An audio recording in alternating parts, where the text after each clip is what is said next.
Hi, I'm Tim Travis of Xbox Reviews and Verdicts, and today I have an Xbox One controller. I felt that, I might as well have a second one lying around, just in case friends wanted to play split screen or whatever, and quite frankly, I wanted to get my hands on this thing, because I am super excited about the Xbox One. And yes, I am going to be covering it. I'm going to do some reviews on some of the games, but for right now, I have, this is what I have. So I bought the edition that comes with the play and charge kit. So normally these will run you. So the controller will cost $60, and the the play and charge kit sold separately will cost you $25. If you buy these together, it's $75. So you can save $10. So let's look at the box. There's the front, and there. Look, guys. That's a next-gen side of a box. Great stuff. So back of the box, elevate your game. Apparently this thing has lithium-ion batteries. I don't know. That sounds promising to me. So yeah, let's just open this thing. And for comparison's sake, I have my Chrome 360 controller right there. So let's open this. I already opened this, but this is how it'll look when you open it up. There she is. Ain't she a beaut? And here's the battery pack. Let's get this out of here. Just get out of here. There's the cord, so that'll plug in up top. Yeah. So there's legal stuff. Get out of here. Just don't the man tell you how to use a controller. Get out of here. This is well. Okay, so here's the controller. I really, really like this controller, but, it seems a little sad to me, It's kind of lonely without a console to pal around with, kind of lonely.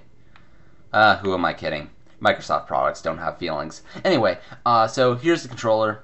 So first off, the controller is super comfortable. Like, it feels a little bit smaller, but, it feels so, but it really isn't that big of a difference. Even with the battery pack in, it feels a little bit lighter than this thing. But I was kind of hoping it'd be heavier, but it's fine. Like it feels how I want an Xbox controller to feel. So the finish, the material it's using, it feels a little bit more comfortable than the 360 controller, and part of how comfortable it is partially due to the new triggers. Before, the triggers were really vertical. They just went straight out. Now, they still have that, but it's slightly curved at the side, so it just goes so it feels like it naturally blends with the base of the controller, and just sliding your index finger on it feels like so much more natural. Like it feels great.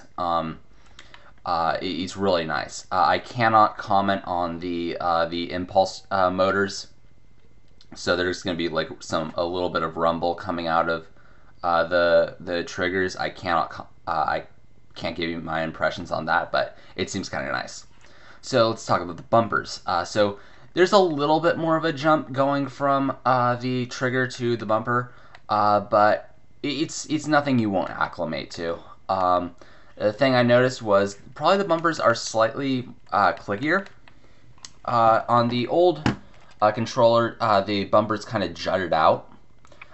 So this kind of led to like one of my first one or two of my 360 controllers had bumpers that just eventually broke because either I or whoever was using it was just really mashing on the right bumper, and that was because this thing was just jutting out a little bit. This, I don't feel that's going to happen. They feel a lot more sturdy. It's really nice. So your A, B, X, Y buttons, they're basically the same. Maybe there's a little bit less resistance. In fact, there's probably a bit less resistance in the triggers as well. And it's not the biggest deal in the world for me. It's fine. So Here's the thing that needed to change about the Xbox 360 controller: the D-pad. It's no longer this mushy mess that the 360 controller had. It's significantly clickier, and circular motions with this just feel so much more natural. It's one of the best D-pads I've ever seen. In fact, it's so good. I really want to try like 2D platformers on this, and quite frankly, I'm really glad that Killer Instinct is a free-to-play launch title, because I really want to at least try a fighting game on this. Previously, I found it really hard to get into fighting games like Street Fighter 4 or whatnot with this, because as you probably know, just fighting games on this, it's not natural. It's not what you want. I just never wanted to pony up like $100 to get like a fight stick or whatever. But with this, I feel a little bit more comfortable trying fighting games on this. Maybe I'll be able to get into them. Who knows? But I mean, if you're really into that, you're probably gonna want a fight stick. Period. But whatever.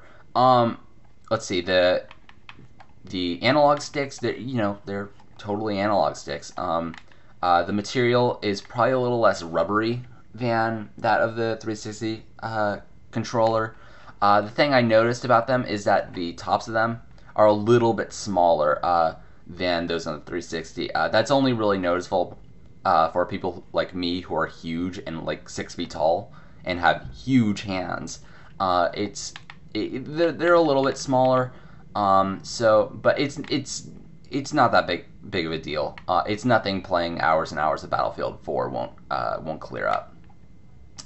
So yeah, there's apparently your replacements for start and back buttons. They don't call them the start and back buttons anymore.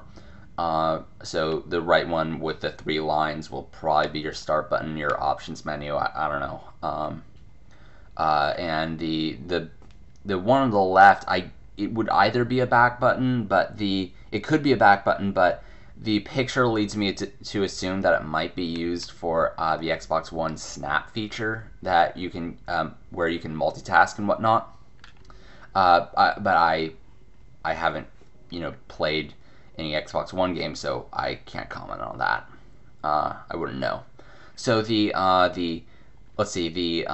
guide button is placed differently. It's much more flat than the 360's guide button.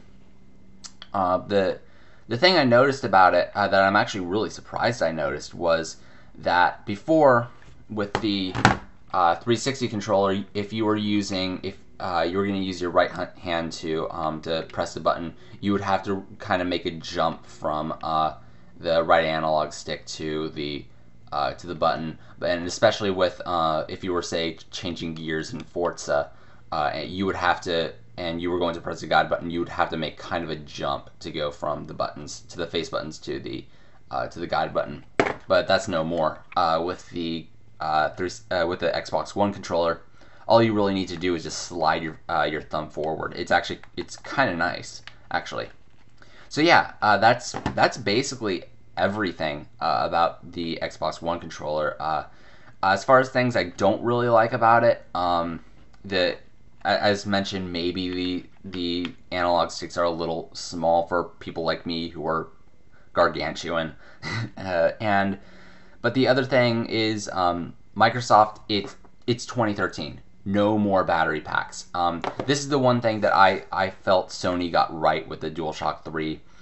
Is just, we should not have to deal with these damn things. Like we don't use AA's anymore. We are in the age of recharging stuff. We should not have to buy these separately. I mean, luckily, you can save $10 if you got the edition. I did, but still, it just should not be like that. It's a little dated. But yeah, otherwise I really like this controller. I mean, the finish is great. The feel is just fantastic. And just the changes they made are not it's not a dramatic overhaul of the 360 controller. It's just a series of clever changes. It's really nice. If I mean, obviously, the 360 controller was awesome for like first person shooters and whatnot. But maybe not so great for fighting games and whatnot. They changed that, and it just feels overall it feels a lot better. And I really can't wait to get my hands on some games like Forza and Rise and Dead Rising and Battlefield and whatnot, and of course Titanfall. But yeah, so there you have it. That is what I like and dislike about it. It's almost entirely likes. The analog sticks are nothing I can't acclimate to, but Microsoft, get rid of these. Anyway, yes, I am getting an Xbox One. I have that thing pre-ordered on Amazon, so that should come on Friday. And so what am I going to review? I have what are the games I have pre-ordered? I have Forza 5 pre-ordered. That's definitely the first game I want in my Xbox One because I love Forza 4 and whatnot. So I also have Rise pre-ordered. That game could go either way, and I'm really excited to see how that turns out. Dead Rising 3 is also a game I have pre-ordered, and I also have Battlefield 4. So it's mostly first-party stuff. I decided that you've probably already seen reviews for third-party games like Battlefield, Call of Duty, and FIFA, yada yada yada. You've probably seen the reviews for that because those have been out for a few weeks. So I primarily decided to focus on those first-party titles. So yeah, that's what I have pre-ordered and what I want to review. Yeah, I might do a video on just my thoughts on the Xbox One, just my experience with it. And I hope this launch goes smoothly. I hope you enjoy whatever console you're planning on getting. And yeah, I will see you in my future videos.